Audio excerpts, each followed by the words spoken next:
Welcome back, guys. End of December now. And you know, a lot of us right now start thinking about getting out to exercise and start looking for where some of these bucks have been bedding. You know, it's bothering us all fall. Like, geez, maybe they will be back at their core areas now. You know, now that breeding is pretty well winding down. And up here in the north, I have to take advantage of it basically because the snow levels are moderate yet. Because once it gets heavy, they may move out of their core areas again and go back into heavy cover. More thermal protection, things like that take place.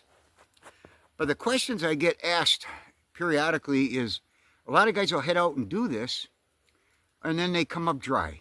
They thought, you know, I thought a buck was living there, but he isn't. I'll give you a little tip here. Well, more of a discussion. I noticed that there was a questionnaire went out to a couple of the more professional whitetail hunters out there in our country. And they asked these hunters, what did they feel were the top 5 bedding areas for bucks? Now, there again, it may not pertain to your area, may not pertain to mine, but it's across the United States, generally speaking. And he says as a whole, number 1 was they will bed in your, and these are rather obvious, they'll bed in their tall grass and areas in the United States where they have your cattail marshes. This is a prime bedding area.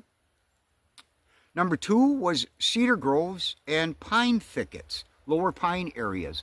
Now there again, it might be in certain parts of our country like that. Number 3 was our good old blowdowns, which many of us have. Windstorms knock over oaks, hardwoods, whatever it may be, turn them into brush, they just hide in those thickets.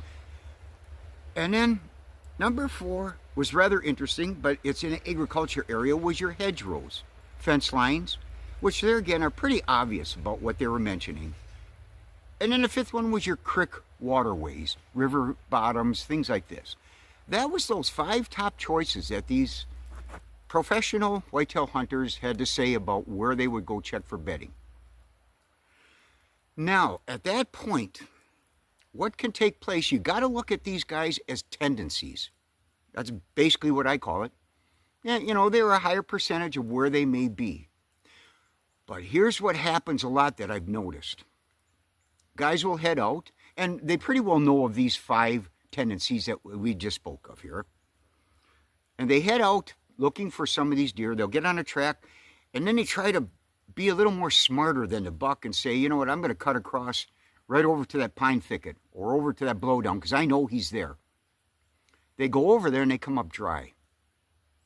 This can happen because why? Every buck is different, and I keep preaching that. Every buck is different, guys.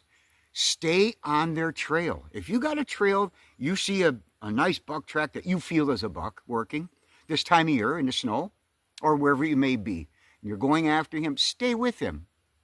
Here's the thing, like we all know, a lot of us know, eventually you'll come across more and more of their droppings. Piles of droppings getting closer and closer to their bedding. That's how I look at it. And sure enough, it shines out to that point. There it is.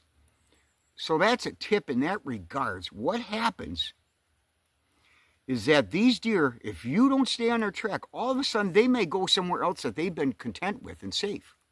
Not necessarily where these most popular areas are. You have to stay with them. What I'm going to do, it's a quick version here.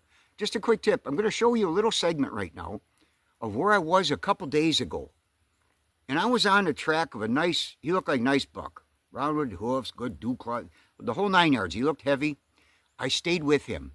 And I was heading up towards some pine groves, and I thought for sure he was going to go in there and bed down. And the thing you got to remember, to me, I look at these. If I find them now, they may be back there next spring. And they're going to be, that's their home area. They're in a core area right now. There again, this area, as the snow develops, they may leave for a period of time, but they'll come back. Here's what happened. I want you to watch this video, and then we'll come back and discuss it after this, okay? Just watch this. Remember, as winter goes on, if the snow gets deep, they're going to move. They're going to go to their other areas for their winter grounds. But right now, I want to show you something what took place. Now look at how steep this hill is. Up on top, all the areas, I tracked them. He's down here. He's tight. Look at this, right along this bog out here. Or that's a marsh. Elder growing out there a little bit. Wetlands. But look right here against this tree. And there it is. Look at this. He's tucked right along that tree. There's where he beds. Now that's his first bed that he came to. Right there. Unbelievable. Look where he's at. Right on the edge. He can just escape and that's it. That's what you want to do. Now, will I remember this next year? You bet. Now see, he's going to be content here. He's back to his area now. Now, not far from here, there are other doe areas. So as one at a time, if you want, you pick away at these guys. That's all you can do. December is a great month to do it, like I say. Now, if you noticed on that little clip, look how open he was and where he was laying. I'll be honest with you, that ridge, that hillside was so steep, I had to hold on to trees to go down there. I couldn't set my backpack down because it just slid down the hill. But yet he was open there. But the ironic part is, who's there that's going to bother him? That's what's interesting. Up on top of that hill was a large flat. And that's where I was walking around. That's where he goes up to feed. I was tracking him up there until I tracked him down there. The funny part is, he was butted up against that tree, and those were the westerlies behind him, hitting him, so he was somewhat protected behind there from the westerly winds, things like that. And there wasn't any traffic, no predators coming along that steep ridge line. So he was content there. And as I explored a little more, he had his bedding area there for a long time. I could see different spots where he was at. And then he also just ran parallel when he wanted to go out along that hillside, and out he went. Just a faint little trail. But it was ungodly hard to walk along there. If there was any hunters, they'd be up on top. Common sense. I would be too. But you gotta see little things like that. That's all that was all of a sudden I saw his track. He hung a left and started going down this hill. I thought, well, I'll be darned. So I followed him. There he was. There's his bed. And it was somewhat fresh. It looks like about a day old or so that he was there again. So the point is, I just wanted to show you this little tip. That's all this is that just trust them. Trust those deer. Don't try to be too much more smart than they are, because all of a sudden they can go anywhere they want. In the big woods like this, they can go anywhere and bed down. And there was a prime example.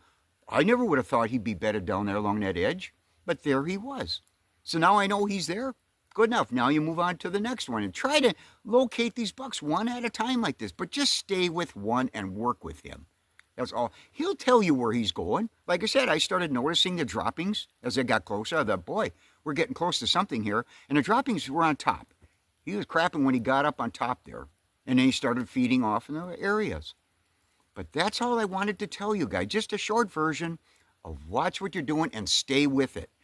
These tendencies do help you. You know that. It's a guideline. It gets us going. And a lot of bucks, yes, they will head to some of these top 5 areas. We know that. But there are always those other bucks that just decide, I found an area that's safe. It don't bother me. And they may be there for years. We don't know that. But just watch those and stay on their trails. That's all I can tell you if you can. So guys, that's all I wanted to tell you here at the end of December. Let's continue on January and see what we develop, okay? Well, thanks for watching anyway, and I hope this helped you a little bit. Just stay disciplined. That's all I can tell you. Hey, see ya.